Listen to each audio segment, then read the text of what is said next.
Growing a business is kind of tricky right now. Supply chains are squeezed, tariffs and trade policies are dynamic, and cash flow, it's tighter than ever. You need clarity to come out on top. Without it, you risk falling behind. If only you could hop in the DeLorean and see the future, right? Thankfully, there's NetSuite by Oracle. NetSuite has real-time forecasting to help you move ahead with confidence. This is your AI-powered business management suite and the #1 cloud ERP. Trusted by over 42,000 businesses, NetSuite brings accounting, financial management, inventory, and HR all under one roof. It's your single source of truth, giving you the data and control you need to move quickly. And with AI built in, you can automate the busy work and focus on strategy. NetSuite helps you see what's stuck, what it's costing you, and how to pivot fast. If I were running a business with a lot of moving parts, I'd use NetSuite for full control over everything. Tame the chaos with NetSuite. If your revenues are at least in 7 figures, download the free ebook, Navigating Global Trade, 3 Insights for Leaders at netsuite.com/SPI. That's netsuite.com/SPI. Congrats, your business is doing great. All your hard work is paying off, but you need help like now, and you have to hire fast. How can you hire amazing candidates quickly? Easy, just use Indeed. When it comes to hiring, Indeed is all you need. Stop struggling to get your job post seen on other job sites. Indeed sponsored jobs help you stand out and hire fast. And with sponsored jobs, your posts jump to the top of the page for your relevant candidates so you can reach people you want faster. And it makes a huge difference. According to Indeed data, sponsored jobs posted directly on Indeed have 45% more applications than non-sponsored jobs. One of the things I love most about Indeed is that it has one of the largest databases of job seekers, giving employers access to a wide range of candidates. And with job alerts, I get notified when new candidates apply. And with Indeed sponsored jobs, there's no monthly subscriptions, no long-term contracts, and you only pay for results. So how fast? Well, in the minute that I've been talking to you, 23 hires were made on Indeed, according to Indeed data worldwide. There's no need to wait any longer. Speed up your hiring right now with Indeed. And listeners of this show will get a $75 sponsored job credit to get your jobs more visibility at Indeed.com/SmartPassive. Just go to Indeed.com/SmartPassive right now and support a show by saying you heard about Indeed on this podcast. Indeed.com/SmartPassive. Terms and conditions apply. Hiring, Indeed, is all you need. You spent months building towards launch day, but when the clock hits 0, your site crashes. Bots swarm, and loyal fans rage on Reddit. That's not good. Fanfare was built to stop that. Fanfare is the drop platform made for high-pressure moments, stampede-proof infrastructure, verified waitlists, and bot filters that actually work. Instead of refunds and rage, you get retention and revenue. And that sounds great to me. Your next launch shouldn't be a gamble. Get Fanfare's 5-step hype drop playbook and learn how to bulletproof your drop at fanfare.io/playbook. Again, that's fanfare.io/playbook. This is the Smart Passive Income Podcast with Pat Flynn, session number 29. Blue 42, set. Hi. Welcome to the Smart Passive Income Podcast, where it's all about working hard now so you can sit back and reap the benefits later. And now your host. He once shook hands with Aaron Rodgers, Pat Flynn. While DIY website tools are everywhere, most fall short on design and performance. Hit publish. Framer ships your site worldwide in seconds. No code, no compromises. Framer is a powerful, user-friendly platform that delivers developer-level results without writing a single line of code. Make your designs move and convert with Framer. Framer brings your site to life with powerful animations, dynamic content handling, and a design-first approach that helps your site stand out. Framer is the design-first, no-code website builder that lets anyone ship a production-ready site in minutes. Browse hundreds of pixel-perfect templates or even design something of your own on a totally blank canvas. Add bold animations like appear effects, text effects, scroll and looping animations, and much more in seconds. And it's free to start. The built-in AI handles the heavy lifting of generating starter layouts and can even translate your entire site to any language. On the back end, you'll get responsive breakpoints, built-in hosting, a flexible CMS, and privacy-friendly analytics. Ready to build a site that looks hand-coded without hiring a developer? Launch your site for free at Framer.com and use code SPI to get your first month of Pro on the house. That's Framer.com, promo code SPI. Framer.com, promo code SPI. Rules and restrictions may apply. Do you know the secret to businesses that are scaling faster than ever? They're using Upwork to tap into a diverse pool of skilled freelancers across various industries. With Upwork, you can find specialized freelancers in marketing, development, design, and more. Experts who are ready to help you take your business to the next level. I've personally used Upwork myself and can vouch for it. Posting a job on Upwork is easy. With no cost to join, you can register, browse freelancer profiles, get help drafting a job post, or even book a consultation. From there, you connect with freelancers that get you and can easily hire them to take your business to the next level. Upwork makes the entire process easier, simpler, and more affordable with industry-low fees. Post a job today and hire tomorrow with Upwork. Visit Upwork.com right now and post your job for free. That is Upwork.com to post your job for free and connect with top talent ready to help you grow your business. That's Upwork.com. Again, Upwork.com.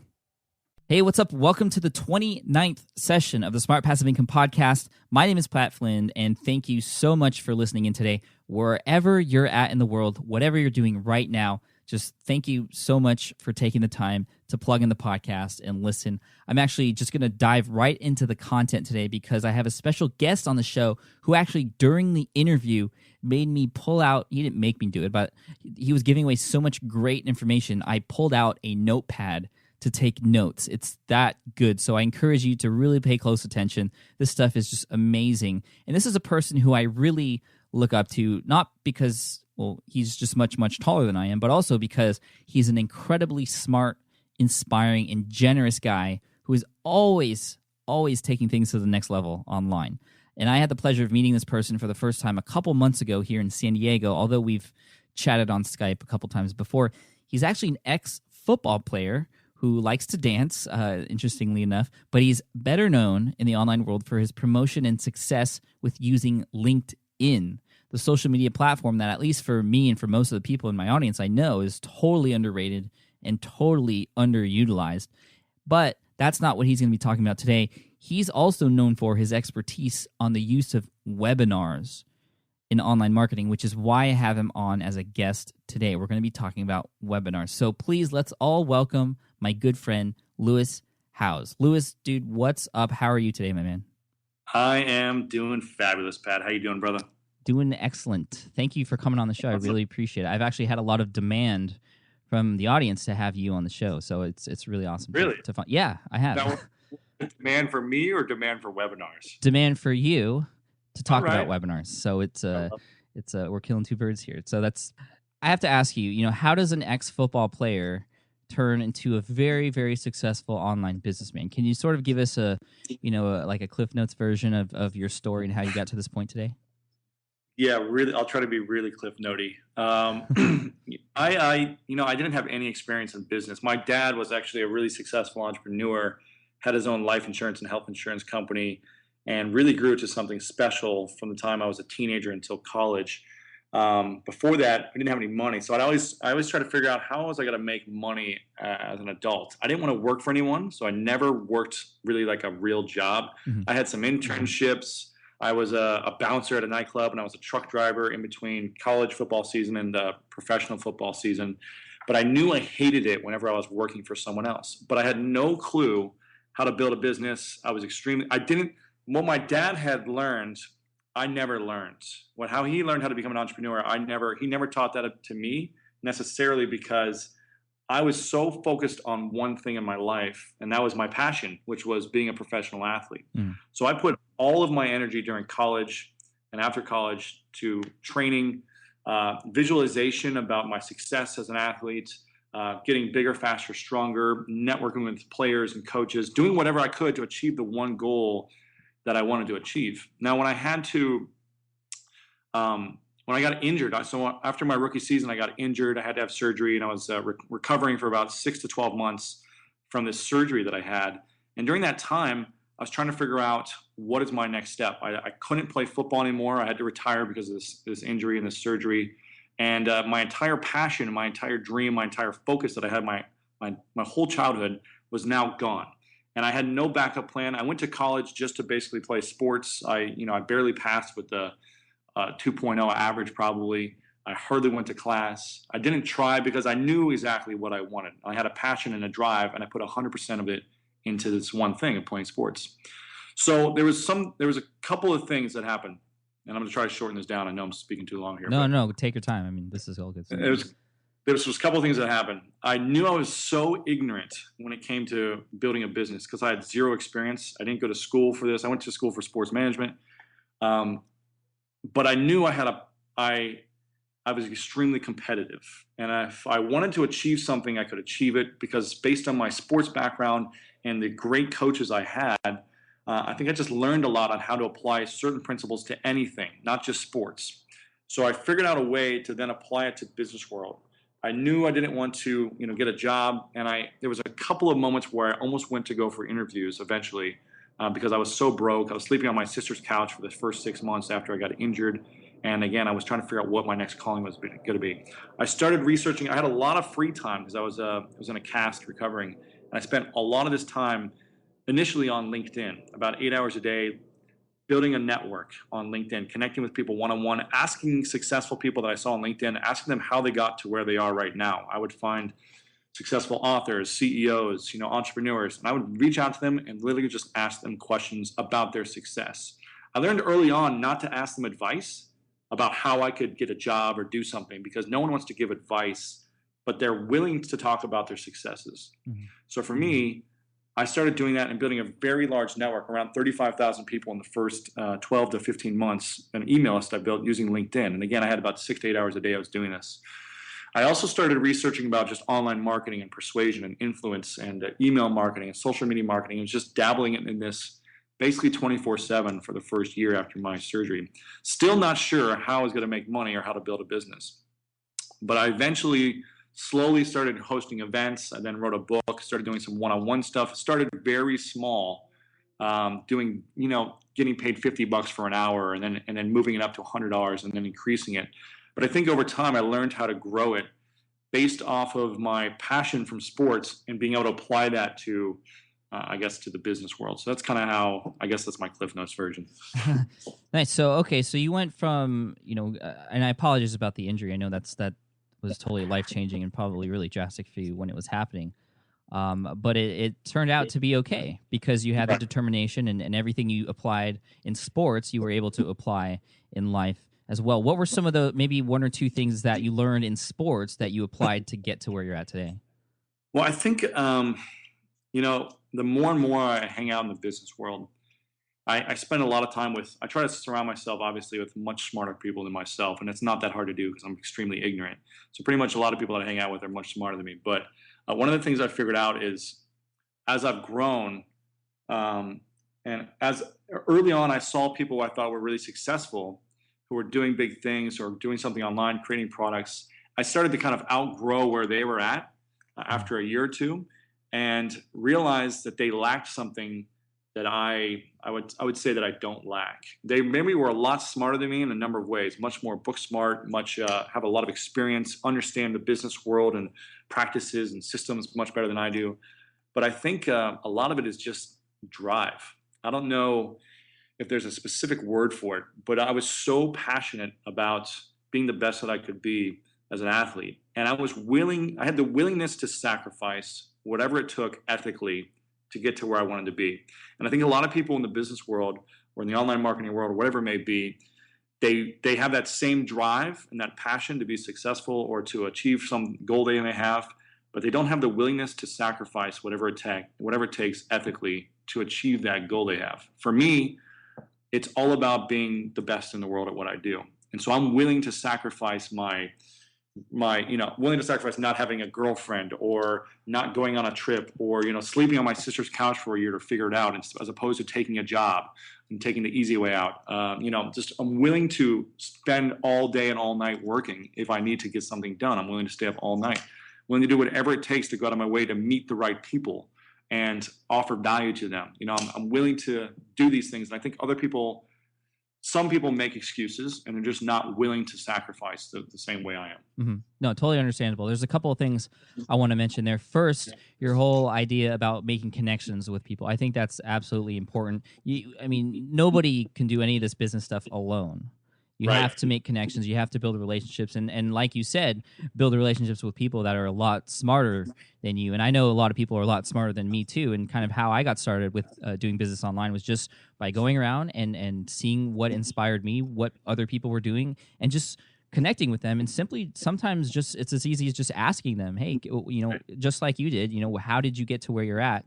And just learning as much as I can. And the second thing that you touched on was just like we've heard this term before. I mean, Gary Vaynerchuk uses it, is just crushing it and really putting all you have into what you want to do. I mean, we all want to be the best at what we do, right? But for some reason, there's a lot of things that hold us back, and for some reason, we settle with being second best or third best or 10th best or whatever. I think that you're a perfect example of someone who really knows that you have to try to be the best and to do whatever it takes to get there. So that's a great story. I mean, so you went from ex-football player to making all these connections on LinkedIn, which I think is interesting, and that itself can be another webinar all in itself. Sure. So how did you take those connections on LinkedIn and turn that into a business? Like, I mean, and also talk about what is your business? What are you selling, or how are you making money? So I'll answer the first question. How did I start generating business using LinkedIn connections? Originally, I just had this big audience of like 30 to 40,000 people in the first year and a half. And I wasn't sure what to do with it because I had no clue how to make money or how to get a transaction. I initially I said, you know what? I'm meeting all these great people on LinkedIn and I'm connecting with them via email and on the phone, but they're not connecting with each other, the people I'm meeting. So I said, you know what? I would love to bring these people together who are online, offline. They could probably leverage each other's relationships, do business together, help each other with referrals. And, in 2008, when this was all happening, the economy was pretty bad. So I was like, how can I help people, grow their business? So I hosted about 20 live kind of LinkedIn networking events around the country where I would get around 300 to 500 people to show up. They're about 3 to 4 hours long, just at like a restaurant or a bar. And I started hosting them for free. People loved them. They were meeting other people in their city. They were doing business. It was great. And I was the one hosting the event. So it automatically put me up on another level as an authority, I guess. So people wanted to reach out to me now as opposed to me reaching out to them. So I remember this specifically, I said, wow, the first one I had 350 people show up. It was a free event. I got $1,000 maybe from sponsors. I had like 4 tables at $250 a pop, or 5 tables or something that I sold. So I made about $1,000, but it really broke even from all the work I put into it. Mm-hmm. And I said, I wonder if I can charge people at the door and we'll still get the same amount of people to show up. So I charged $5 at the next event, or it was one of the next events I charged $5. And I was scared that no one was going to show up. We had more people show up at that event than the previous event. And it cut out the bottom feeders, the people who were, just like, all there for themselves and not willing to give. Right.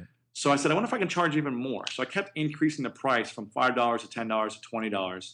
And more people started coming, and more people paid bigger dollars for sponsorships. I started asking the restaurant, the places that I would host them, I would say, I'm going to bring you 300 to 500 people, but I'd like 10 to 15% of the food and bar sales. So I started leveraging any way I could to generate some income. I was taking from the door, I was taking from sponsorships and food and bar sales. And I was making a few grand in cash when I would do this. So for me, I was starting to make a little bit of money. But I was like, you know what? This is still chump change. And I'm scraping around every month just promoting events, but I'm not really leveraging something with passive income, right? You could appreciate this. Right. And so what I started doing, a friend of mine, I started also doing kind of one-on-one consulting where I was charging from $50 and eventually up to $300 a session for kind of like LinkedIn profile makeovers. Mm-hmm. But again, that was trading my time. My time for dollars, and I didn't want to do that. It wasn't passive. So my friend suggested that I write a book about it and get my information out there so I could sell it to the masses. So that's what I did, but I still wasn't making any money after I wrote this book. I mean, I was making some sales, but it wasn't really doing that much. It was doing something different for me. It was giving me a platform to speak and do that. Was this an ebook or was it like a book you could This was a physical paperback book. Very cool. Okay. It's up on Amazon and up on BarnesandNoble.com, things like that. And I said, you know what, how can I leverage the same information from a $15 book, but generate a real business from this that I'm not scrapping around every month to try to make a few $1,000s. And it wasn't until my first webinar, a friend of mine named Joel Com said, I want you to come on and present on a webinar. I'd never even heard of what a webinar was at the time. This was in 2009. Mm-hmm. He said, come on and do a webinar. I want you to share the exact same content that's in your LinkedIn book. Break it up. You need to create some slides, share some of the content, talk about how people can leverage it to build their business or get some more leads. And then at the end, I want you to have some type of training or a product that you have. And I'm going to take a commission based on the sales you get from this live webinar. Now, I had no clue what he was talking about. I didn't know about affiliate marketing. I had never been on a webinar. I barely knew how to open a PowerPoint. And I didn't know how to create a product, let alone a sales page and hook it up with a shopping cart and a merchant account. I was so clueless and really scared about what I was doing. Luckily, I had some good friends who had created sales pages. So I had a friend create a really janky looking sales page last minute, connect it to one shopping cart, and just made sure everything worked when people clicked the checkout button. I didn't have a product because I didn't know what I was doing. So what I said was, I'm going to create a live training for 3 weeks. I'll do 2 hours a day, once a day for 3 weeks, once a week for 3 weeks in a row, and I'll charge $150. And so I did this, not knowing what was going to happen. I gave my speech over the webinar. There was around 600 people on. I was sweating bullets. I was staying at my brother's house at the time. So I went from my sister's couch to renting a room from my brother's place for $250 a month, which was a lot of money for me at the time. And I remember being in his kind of like foyer area. It was a hot summer day. I had to take my shirt off because I was sweating and so nervous about this webinar. I was so scared to talk in front of people. I was sweating, shirtless. The webinar starts. I put these slides together last minute. It was so janky looking and unprofessional. The first 15 minutes, my voice is trembling and shaking as Joel's introducing me, and I'm trying to get into the content. Eventually, I get right into my information about LinkedIn, and I start to hit my stride on the webinar. I give some great points. I know my content, so once I started talking about it, it was good, and people loved it. At the end of the webinar, I'm basically like, okay, guys, here's a link. I've got this, cool training that I'm going to create. It's not even starting until next week, but go check it out if you want to, and you can see the price on the sales page or whatever. And I was like, hope you guys enjoyed it. And Joel was like, wait a minute, let's go over exactly what this is. This is some great information. People were blown away by this live webinar. So he broke it down for everyone what the training actually was and kind of helped me sell it. And I was so nervous. I wasn't sure if the webinar was done. We basically closed it down, but I didn't want to close the screen down. I was like scared I was going to break something or someone was going to hear me. Eventually waited until he had ended the webinar. I opened up my Gmail account and the only thing I saw was, you've got money. And it was synced up through my PayPal at the time. So I think that's what it says. It says, you've got money when someone sends you money.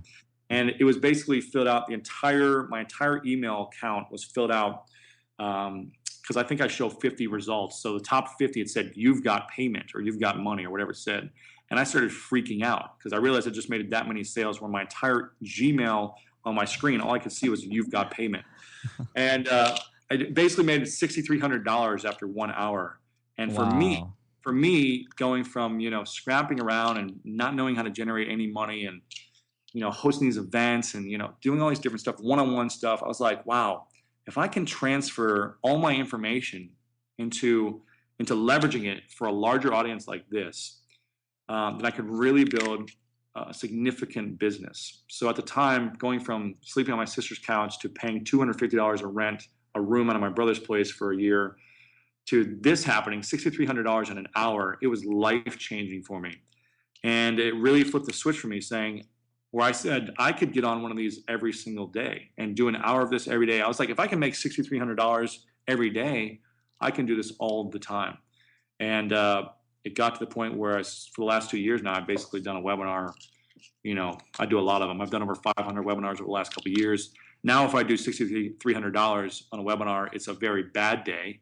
And it's like I'm depressed, you know what I mean? So I've learned to leverage the information and package things over the last couple of years to really build a significant business now for myself. Wow, that's incredible. So what kind of figures are you seeing now when you do a webinar?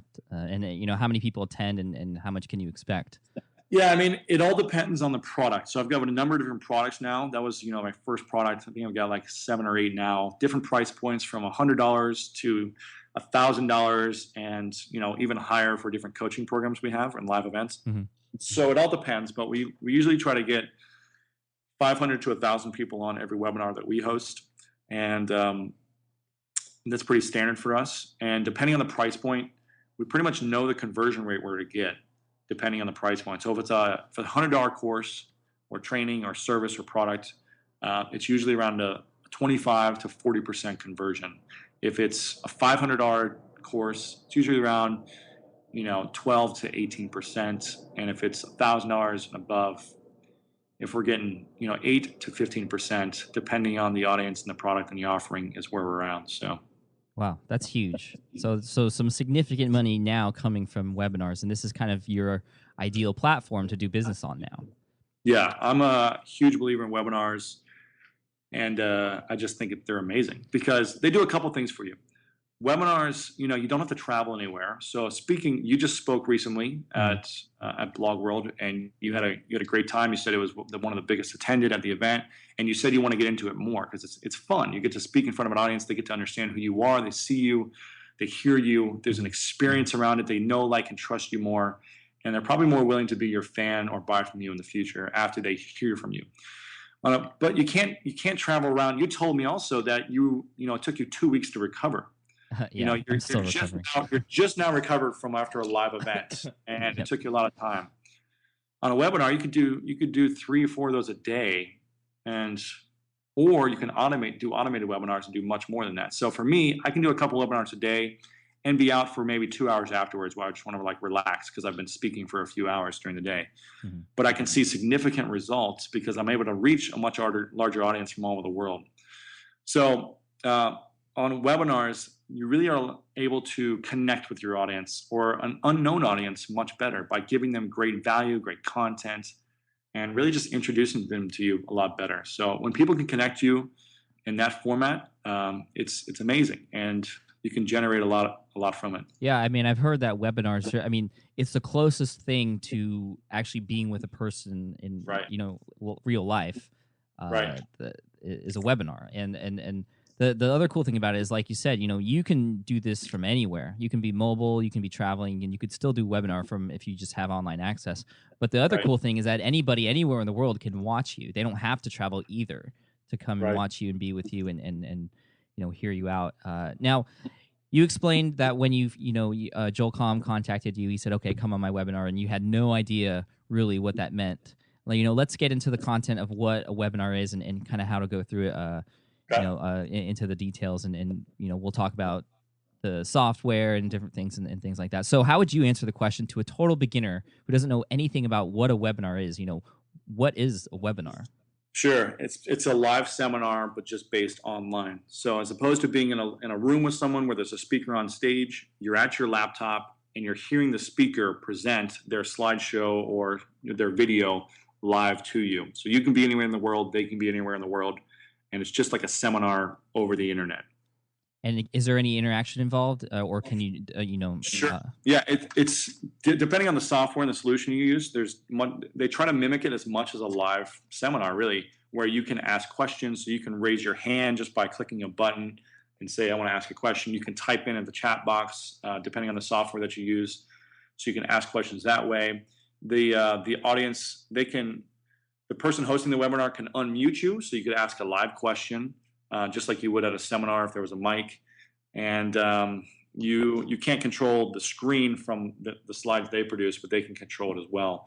So it's pretty much mimics a lot of a live seminar, but it's just you watching on your computer. Okay, awesome. So let's say, okay, I'm new to this and I'm interested in doing a webinar for my audience. How do I set one up?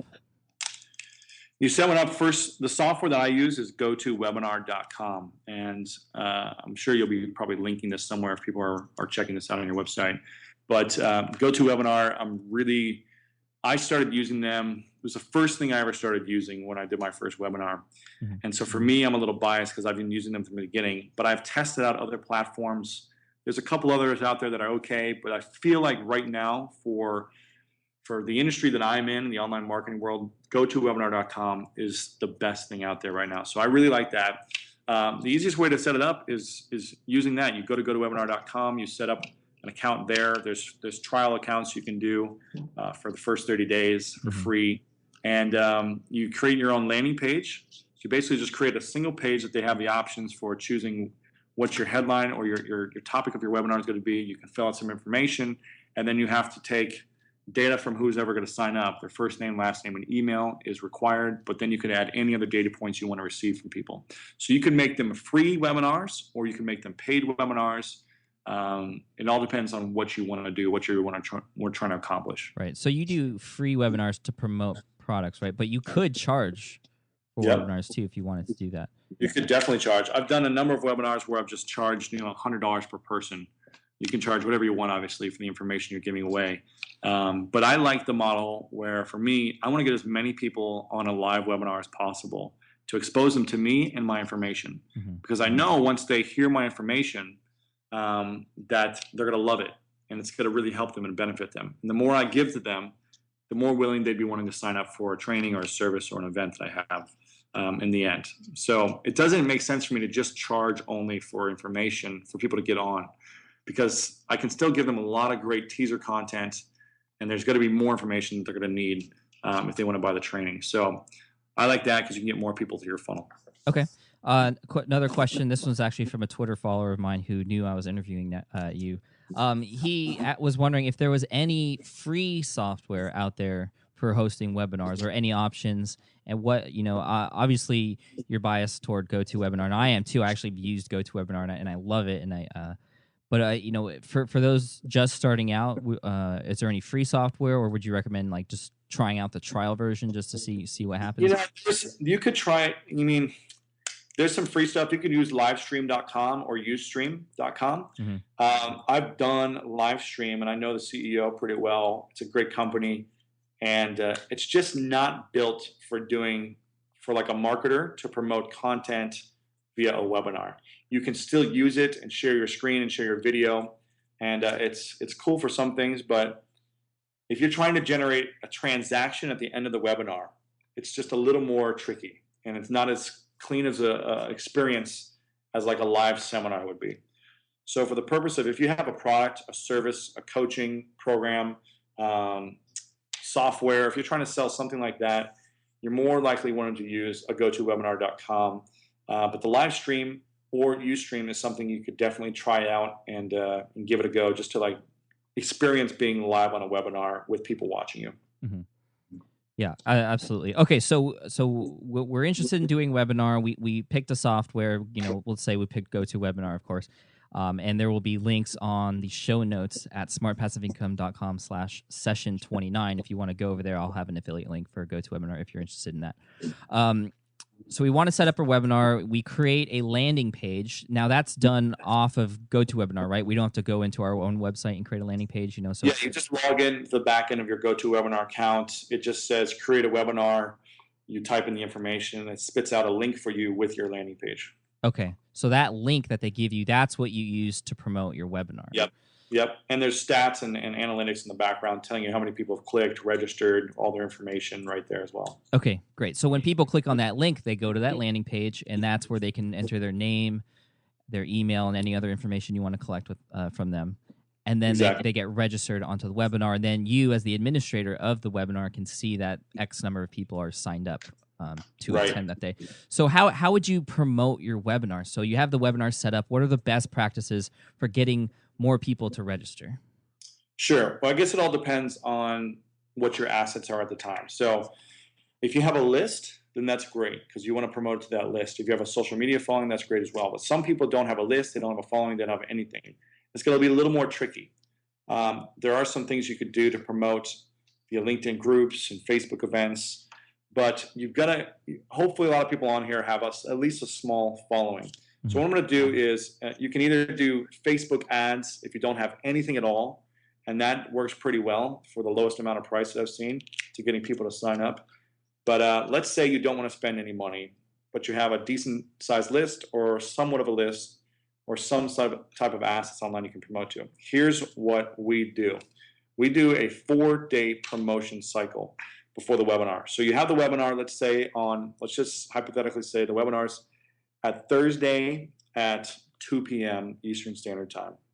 Okay. Now, so you'd want to start promoting 4 days prior to any webinar. And so this would be, you'd start it on Monday. So you'd send out an email in the morning to your entire database, your email list, on Monday morning, whatever is best time for you to send it out, announcing the webinar. So you'd want to have a compelling headline and create some great copy inside the email for reasons why they need to sign up for this webinar, what they're going to learn, who's going to be presenting, the time and the date that the webinar is. Maybe if you're going to give away a free bonus to people who sign up, what that bonus information is. You want to just give them the information of what they're going to learn, what they're going to receive, and benefit from being on this live webinar. And you want to make it feel exciting. If you just say, hey, check out this thing I'm doing, the importance is getting people signed up and getting excited about it before they're even on the webinar. So that's day one. You send the webinar or an email to your entire list. Day two, in the morning, you send an email to all the people who have not opened that email in the morning or in the early afternoon. You send an email to everyone who hasn't opened it. So usually, 20% open rate is what a lot of people get, which is kind of industry standard. So you send it to the other 80% of people who have not opened it. And you can do this through iContact or Aweber, and you resend it out there to get more traffic. You also, what I like to do is create a Facebook event and a LinkedIn event. So there's huge audiences on both these sites that you can leverage through your friends. And there's ways to automate all this. There's different systems you can put in place to make sure that you're not having to do all this. But this is just the steps. So you send it to the unopens on the second day, and then you create a LinkedIn and Facebook event, and you promote using Twitter, Facebook, and LinkedIn. Or even if you want to post it on your blog and write a post about it on your blog, you can do that as well. So you're really leveraging the social networking sites on day two and sending to the unopens. Now, day three, you send again to all of the people who have everyone on your email list except for people who have registered for the webinar. So if you can export those leads from GoToWebinar or wherever you got them signed up, so you're not notifying those people again who've already signed up, then you send it to everyone with a new subject line, new copy, same link. And then you can sprinkle in some social networking tweets and Facebook updates here and there, but not as aggressive that night. Then day four, the day of the webinar, you're sending a reminder email about 2 hours before to everyone who did not open the first few emails. So everyone who did not open, you send one more email trying to get other people to open the email to register. Then 15 minutes before, we'll export all the leads of people who have registered for the webinar and GoToWebinar. You can click a button to export all these contacts in your backend of GoToWebinar.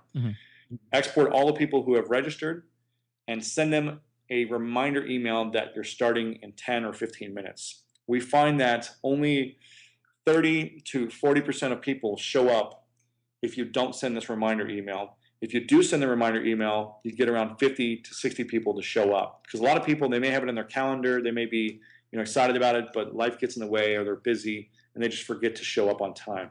So make sure to do that reminder email. But that 4-day promotional period has really been the key for us. When you try to do like a 2-week period or even 10 days, people lose that excitement about getting on the webinar. They lose that emotional feeling that right when they put in their name and email and click register for me for the webinar, that's when they're most excited. So if you have it too far away from the webinar starts, then they're not going to be as excited. They want that information. So 4 days, and that's the cycle. Yeah, no, I love this. I'm actually taking notes right now. I have a small Post-it notepad, and I just wrote down, it's a small space, so I have 8 Post-it notes right now. Nice. Okay, so just to recap, day one. Actually, first question: when is the best time to actually hold the webinar so that we can go 4 days behind? Is there a particular day or time or it all depends on your list and your audience and where you are. I'm on the East Coast, and most of my audience is in the East Coast, but I have a lot of people international. So there's never going to be a specifically good day and time because a lot of people in Australia always email me, asking me to do them different times. Right. But for me, East Coast, the best times are Tuesday, Wednesday, Thursday, either noon, 2, 4, or 8 p.m. So for whatever reason, we've tested them on every single day and time, basically. Noon, 2, 4, and 8 p.m. We schedule a number of live ones throughout the day. So that's when I schedule them. If one of the slots is taken, we'll schedule it from a different slot. Noon, 2, 4, and 8 p.m. Okay. And you said you do multiple per day. Is that for the same product, or are those totally separate webinars? It could be different product. I mean, we've got, different trainings we do, different content. So sometimes the same product, sometimes it's, all of our different products. Okay. So you wouldn't, okay, great. Okay. So just to recap, day one, if you do it on Thursday, for example, day one would be Monday.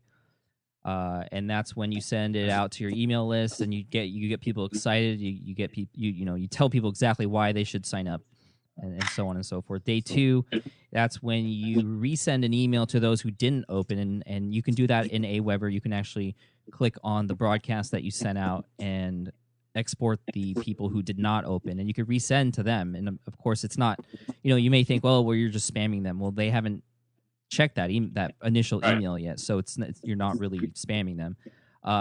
And also creating a Facebook event, that's a super awesome idea, in a LinkedIn event as well, and promoting on your social media platforms. That's great. Again, all going back to that link that GoToWebinar sent you to get people to register. Yep. Day 3, send people who haven't signed up yet to what did I write down here? I was writing so fast I can't. Day 3, send people who haven't signed up another email. So they may have opened the email, but they just haven't signed up yet. Yeah. And some of the things I at least I know in my experience to include in these kinds of emails are social proof. Maybe say, we have already 500 people signed up. So we only have 100 seats available. So there are 70 already filled. So please sign up now, just to make sure you get your seat and things like that. Of introducing a scarcity factor in there. And also some, maybe if you've done previous promotions before through webinar, including some testimonials or case studies from other people who have used the same content and are benefiting from it, who would then help people who are on the fence to really sign up and become a part of it.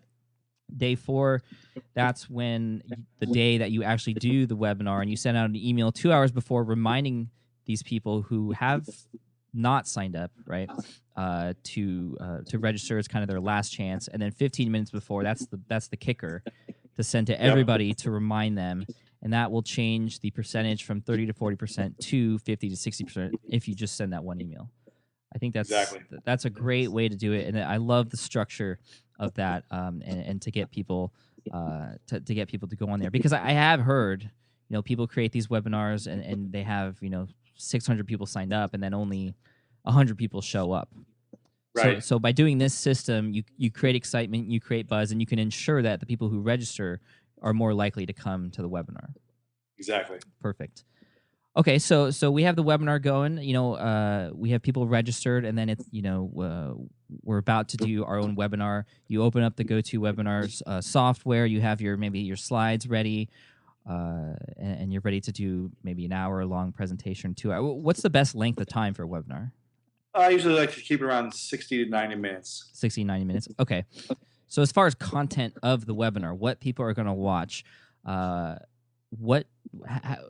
is there a specific structure? As far as best practices to what to put in the webinar, especially if you're going to be selling something or promoting something? I mean, do you talk about the product right away, or give content away first and then pitch it at the end? What's the best way to go about it? Sure. If you've got, I'm assuming a lot of people who are thinking about doing webinars are going to have something to sell, whether it's their coaching or one-on-one time or a product or service or software. They're going to have something to sell. Mm-hmm.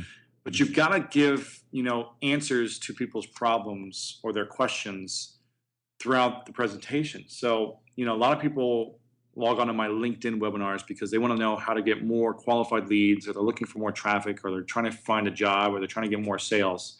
So I give away my best answers and my best tips and content on how to basically answer their questions and how to achieve their goals. So I tell them some great strategies about how to get more leads through LinkedIn groups. I show them, how to find their dream job by answering questions in the Q&A section, of all these different things they can do. And while I'm going through this, there's a lot of content I can cover. And in an hour's time, I can't cover everything. So I give a couple of tips for each thing. And I seed throughout the entire presentation. I'm going to give you this great tip right now. Make sure to take notes, implement, take action on this, because you will see results when you do that. But I'm not going to have time to go over the other stuff that you could cover here. I do have a training at the end that I'll share with you guys, so where you can get all this information and a lot more on everything we talk about. So I'm going to go over the content right now, but just make sure that at the very end, I'm going to let you guys know about what we've got for our advanced training. So I see this in the presentation where I'm saying, okay, here's the great tips, here's the answers to your question, here's what you can do to see a lot of success in your business. And then I also say, but this isn't all. And I'm going to share with you more of that towards the end. So make sure to stick around to the very end, and you'll get all that information. So there's definitely a formula and really a system to making sure that you're giving away your best content, but not giving away everything, so that people will buy your product, your service, your software. HubSpot.com, they do a great job of this as well. I talked to Mike Volpe about this, who's the head of inbound marketing there. They do dozens of webinars every month. I don't know if anyone's ever heard of HubSpot, but it's a multi-million-dollar company. They have a software that they sell and a solution to help people generate more leads, basically, online. And they do a lot of informational webinars on different online marketing tips and practices, best practices. But at the very end, all they're doing is selling their software that helps you get these leads and traffic and sales even more. And they say that the webinars are the best way to connect with an audience. And the more you give away, the more people are willing to buy. Right. I mean, to be honest, I'm on HubSpot's email list, and I get pitched every week all the time. Yeah. to go to a webinar, which I think is cool. I haven't seen anyone else doing that. I to be honest, I haven't gone onto one of those webinars, but I think I should, just to kind of see the structure of how the webinars is laid out. Obviously, like you said, they've been giving away a ton of great information, and then at the end they pitch this product, which is cool. And I think another interesting thing about them is that every email I get hits a different aspect of internet marketing. One time it was about ebooks, another time it was about Facebook and social media, another time it was about SEO. So whatever people are interested in, they'll eventually get them on board on their webinars, and then I think that's really smart. So that's cool. That's really cool. Yep. Okay, so a 60 to 90 minute webinar. You give away content. Obviously you're some really good content, and at the end you pitch the product, hopefully in a great way that will get people excited to purchase it. Would you also include a Q&A session in these webinars? Yeah. So here's the phases. There's a number of smaller phases that I could talk about, but I'm going to talk about the 4 main phases of the webinar. Okay. The first phase is the pre-party, which is before the webinar even begins. You want to get on about 15 minutes early at least, for a number of reasons. You want to test to make sure your mic is working, that people can see the screens, that all the technical stuff is out of the way, so you don't start it on time and you have to figure that stuff out. So you get on early to test the audio and all that good stuff. And then you want to build rapport. So before the webinar starts, let's say it starts at 2 p.m., you want to get on at 1:45 and start saying a few things. Say, hey guys, thanks so much for logging in. If you're just logging in right now with us, we're going to be starting at the top of the hour in the next 15 minutes. And yes, you're in the right place. This is the LinkedIn Marketing for Business Professionals webinar, and we're going to be covering this, and this. So again, the webinar starts in about 13 minutes. Make sure you guys stick around, go grab a glass of water, cut out any distractions, get a pen and paper out, and get ready to take notes, because we're going to be covering a lot of great information. So hang tight. And for that, I will repeat that, 10 times every minute on the minute until the top of the hour. I'll say, hey guys, if you're just logging in, you're in the right place. And I'll go over that same thing over and over. In between that, I may say, if wherever you guys are in the world, go ahead and type in on the question box of the GoToWebinar control panel, what city or state or country you're in, and let me know how you guys are doing. Are you having a good day or a bad day? I'll ask some questions. I'll say as many people's names as possible. So if 100 people reply in a minute, I'll say Todd from California, Pat from San Diego, John from St. Louis. I'll go through it and say everyone's name. I'll just say, thanks so much, all you guys, for coming on. It really means a lot to me. When you hear your name, you're more in tune to what the person is saying. So for me, I like to engage people before the webinar even starts by saying their name and recognizing them for making a smart decision for coming on the webinar. Wow, that's an awesome tip. Wow. By doing that, they're just more engaged, and they're willing to sit there and take in the information. So that's the pre-party, phase 1. Make sure the audio and the technical stuff is out of the way, get on early, and start letting people know that you're going to be started. Because no one wants to get on there and hear silence for 15 minutes. They want to feel like they're doing something, or else they're going to get bored. Yeah. You've got to entertain people. And at least somewhat of, you don't have to be a dancing monkey or something, but you've got to entertain people by being there and being interactive with them. So that's phase 1. Phase 2 is then the introduction. So at the top of the hour, you want to get right into it and get through the introduction. Usually, when I say I do a couple webinars a day sometimes, it's not all to my own list. Other people promote to their list for me to come on and do a webinar for them. So when I'm exposing myself to a new audience, people who've never heard about me, you've got to share your introduction. Usually they'll introduce you, but you've got to give them information, enough information, so they know why you're credible to give the content. Otherwise, no one's going to believe you. If I just say, all right, guys, thanks for coming to the webinar. Let's go over this. Step 1 on LinkedIn. You're going to want to do this, this, and this. People are going to be like, well, why are you telling this? And how do I know you're credible and this is even true? And so you've got to build up some context of why, if you're doing a webinar on how to build a smart passive income niche site, and I get on there and you're talking right away just about, okay, step 1, you want to go to this website and buy this, and you want to do this. If I have no clue who you are, I'm going to be like, well, this guy doesn't know what he's talking about. I have no clue who he is. So I need you to tell a story or give me some context about why you're the best in the world at helping people build smart passive income sites. Then I'm so much more connected to the content. So unfortunately, it takes about 10 to 20 minutes, depending on what the person on the webinar is introducing you, things like that, for you to get past the introduction. Because you need to tell a story, you need to tell about why some of your past accomplishments, the people you work with, things like that, why you're a credible resource for this information. And that takes anywhere from 10 to 20 minutes. Yeah. Story. See that? Even Lewis says include stories. So stories is the most important part of the webinar. If you start out first by just telling facts, you're going to lose people. If you start out by telling a story, then you're going to hook people and keep them captivated till the end. So you want to tell as many stories as possible and many examples as possible. People love to listen to stories, not facts. So, so that's phase 2, the introduction. Phase 3 is really the content, the meat, the plot, whatever you want to call it. It's basically the body of your presentation. So that's where you go over and give away as much value as possible. You over deliver until your eyes bleed.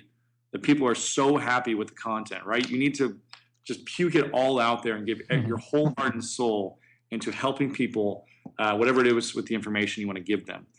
So I get right into like the nitty-gritty stuff, some of the most advanced strategies, and I give them stuff they can work on right then and there to where they can see instant results if they actually applied it then and there. Yeah, I try to go for the wow and shock factor, just to get them so excited that they're like, oh my gosh, this is amazing. I can't believe he's sharing this information with me and I'm getting it for free. This is unreal, right? Yeah. So if you do that, you'll keep hooking them to see what your next point is going to be, your next content, your next information. So you want to you give them so much value that they have 5 pages of notes within 30 minutes. After you go through the phase 3, the body of the presentation, you go into phase 4, which is really, I like to call the close or the pitch or the offer, whatever you want to call it. And this is the phase where you say, okay, guys, we've been on here for 50 or 60 or 70 minutes, however long it took you to do the content. And I've given you some of my best information on how to achieve smart passive income by building your own niche sites out there. So you can save more time with your family and your friends and the lifestyle you want to live, as opposed to grinding 90 hours a week, working for the man, right? So you talk about this. This is what I just shared with you guys. But you know what? There's only so much you can apply from the information I gave you. Obviously, there's a lot I can cover. I've got years and years of experience of doing this. So I want to make sure I let you guys have some of the advanced training, or you're either going to talk about your training, your coaching, your product, or some service you're going to offer. And so you know what? If you really want to build a bigger business with smart passive income, then you need to do X, Y, and Z. And I just want to let you guys know I've got this specific thing available right now today. We've had over 10,000 people are happy customers. They've already signed up. So you're seeding in testimonials and social proof already. And you're basically giving people the offer. You say, this is what we've got. This is what's available. You break it down into the benefits, the different features, the benefits of the course, the training of the software, whatever it may be. And then you offer the price. And then what I like to do is, because you want to keep people around as long as possible. So I either try to tell people, and we're going to give them a free ebook or report if they stick around to the very end, so the Q&A section, because I want everyone to listen to everything. Or we'll just do Q&A and try to answer people's questions for 15 minutes after that. So that's all part of the close of the pitch, is offering the product, telling them about the advanced strategies that you have in your training or the offering, and then answering people's questions, making sure everyone's questions are answered so they feel comfortable and happy about everything else. So that's the 4 phases.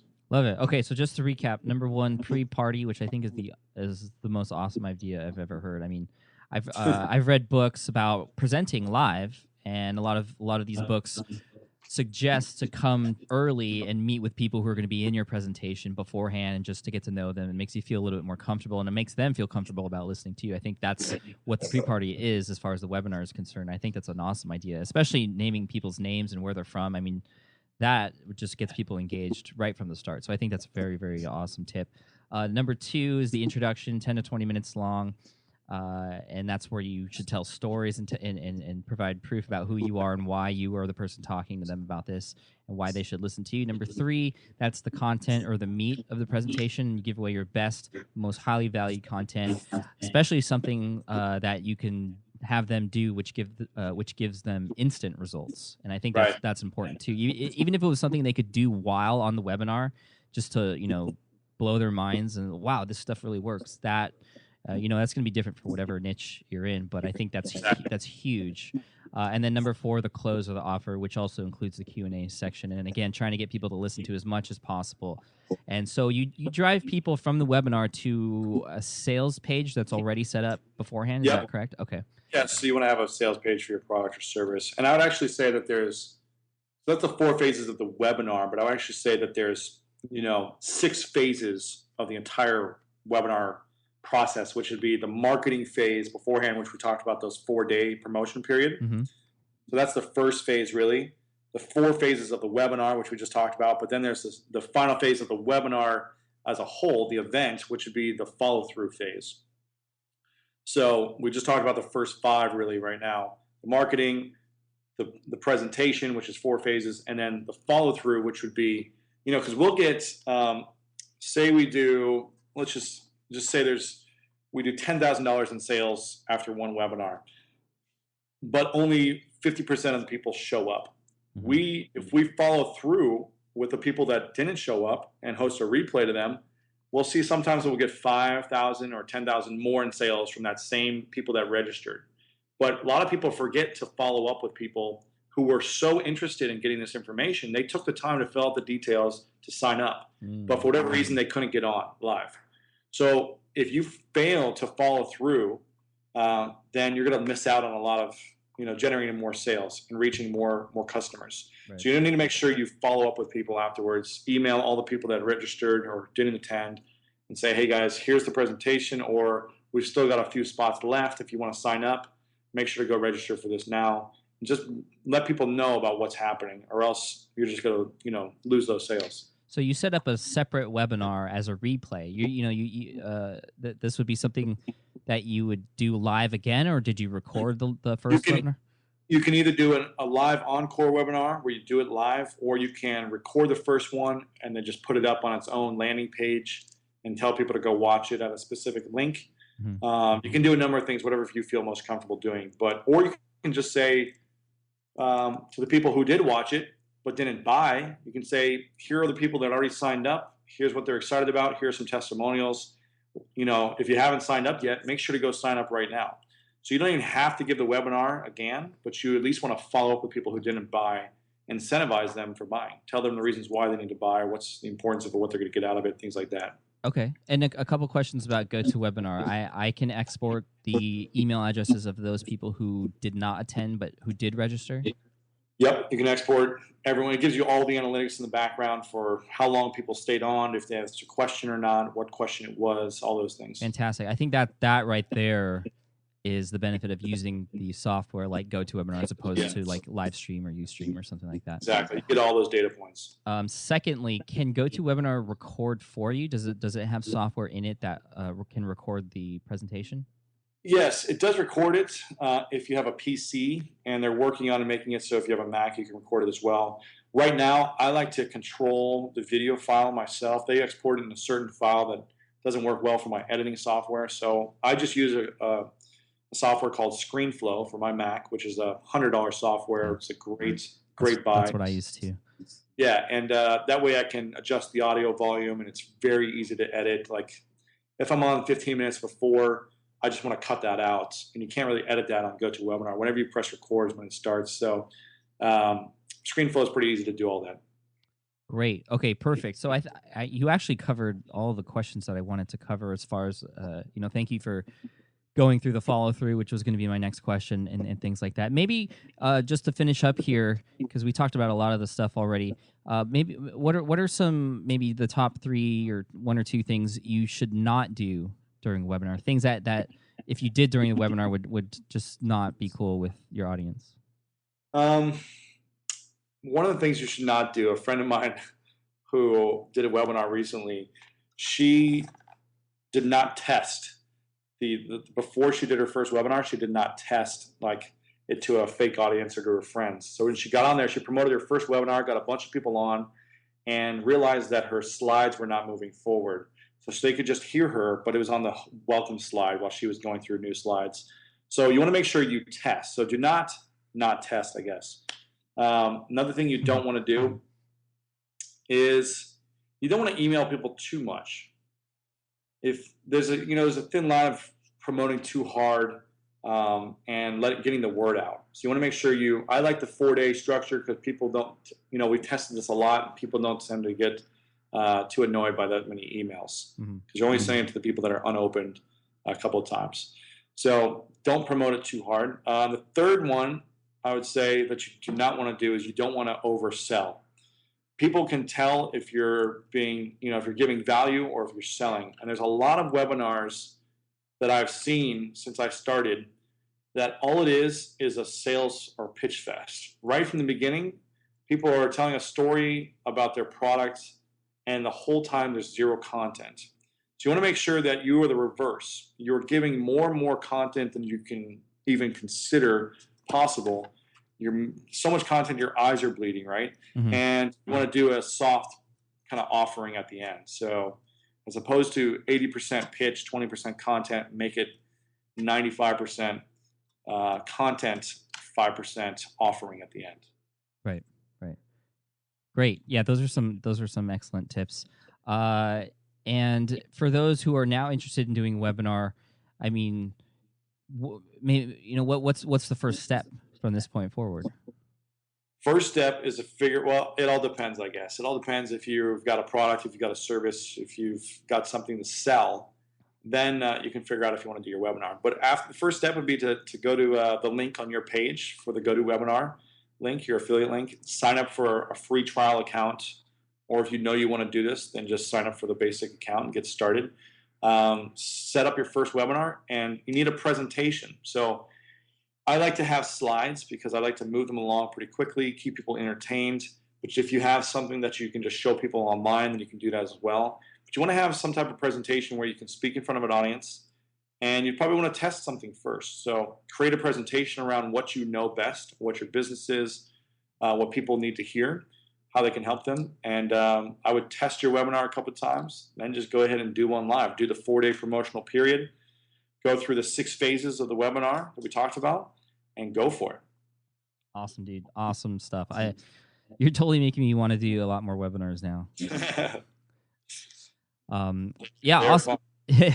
So thank you so much, Louis, for your time and your expertise today. I mean, you have so much going on, and I know you have so much energy and passion for this stuff. It's just it's palpable. So thank you so much.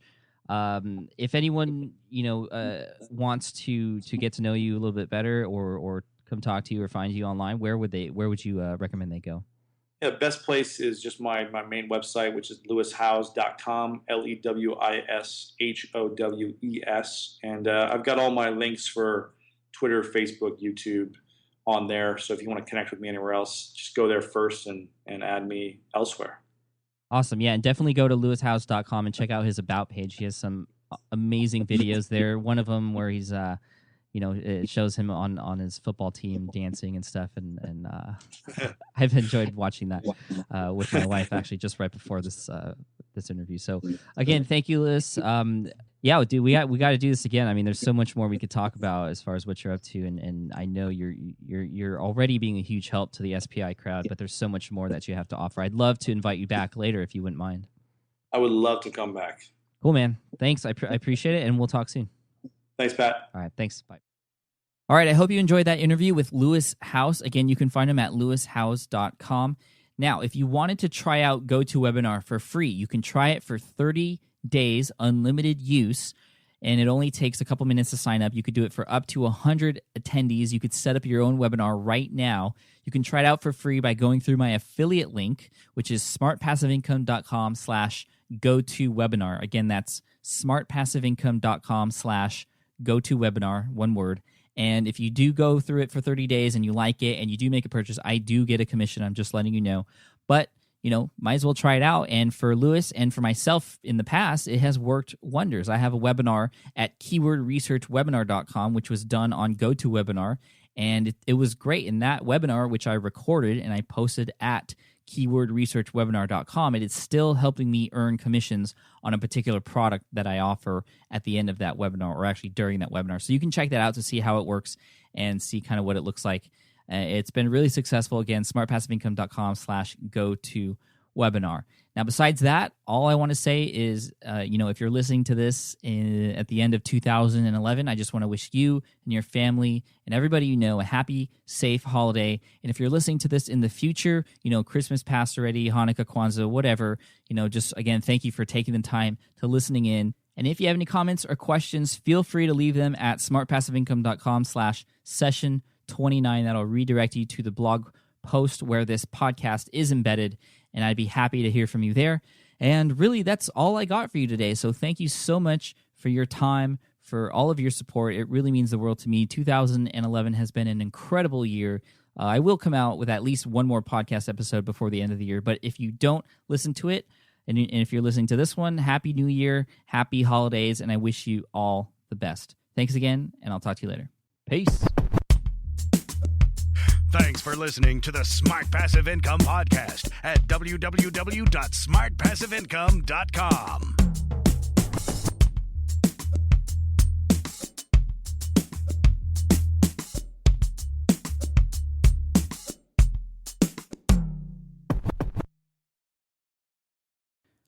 Look, I get it. You want to grow your business, but trying to sell to hundreds or even thousands of people gets very exhausting very fast. But what if you could sell at scale with a simple, powerful quiz? ScoreApp helps you sell to more people without adding more to your plate. You build a quiz or assessment that your audience actually wants to take. Then they answer a few quick questions and get a personalized result right away. It shows them where they're at and what they need to do next and how you can help.